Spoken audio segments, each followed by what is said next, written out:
नमस्कार. आपण एकादशीचं महात्म्य काय आहे ते पाहतोय. तर आता कामिका एकादशीचं आपण बघणार आहोत. धर्मराज युधिष्ठिरांनी विचारले, गोविंद वासुदेव, आपणच माझा नमस्कार असो.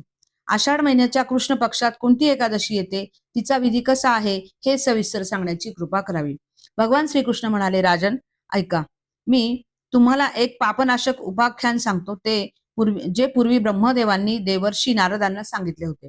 देवर्षी नारद म्हणाले, हे भगवान, हे कमलासन, आषाढ महिन्यात कृष्ण पक्षात जी एकादशी येते तिचे नाव काय आहे, त्या दिवशी कोणत्या देवाची पूजा करतात आणि या एकादशी व्रतामुळे कोणते पुण्यफळ मिळते, प्रभू हे सविस्तर सांगण्याची कृपा करावी.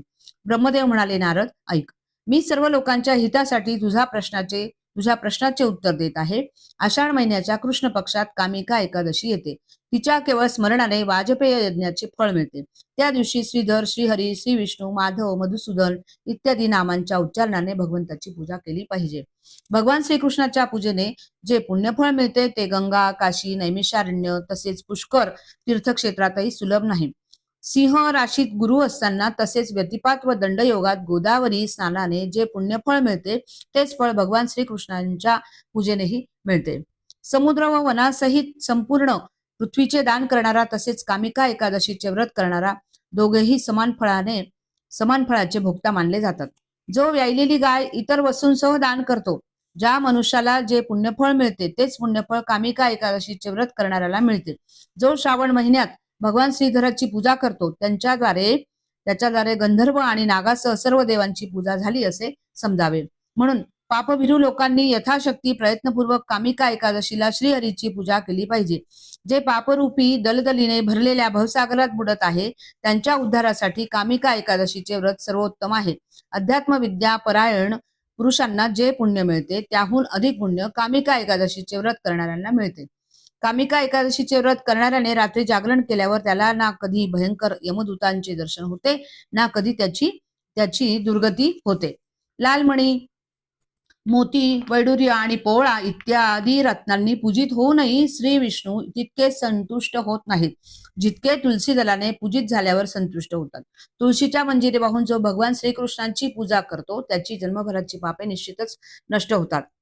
या दृष्ट्वा निखिलाघ संघशमनी स्पृष्टा व पुष्पावनी रोगाणाम भिवंदिता निरसनी सिक्तांत कत्रासिनी प्रत्यासती विधायिनी भगवता कृष्णस्य संरोपिता न्यस्ता तच्चरणे विमुक्ती फलदा तैश्रे तुलसे नमः.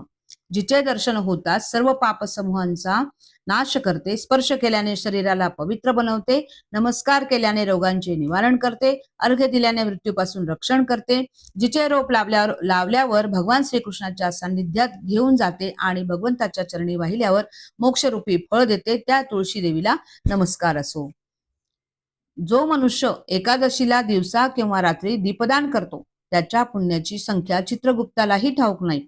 एकादशीला श्रीहरीपुढे जो दिवा लावतो त्याची पितरे स्वर्गात जाऊन अमृत प्राशन करून तृप्त होतात. देवापुढे तुपाचा किंवा तिळाच्या तेलाचा दिवा लावणारा मनुष्य मृत्यूनंतर कोट्यवधी दिव्यांनी पूजित होऊन स्वर्गात जातो.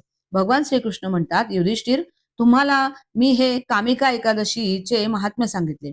कामिका एकादशी सर्व पापांचे हरण करणारी आहे, म्हणून सर्वांनी हे व्रत अवश्य केले पाहिजे. हे स्वर्ग व महान पुण्य फळ देणारे आहे. जो श्रद्धेने या महात्म्याचे पठण व श्रवण करतो तो सर्व पापातून मुक्त होऊन वैकुंठात जातो. नमस्कार, धन्यवाद.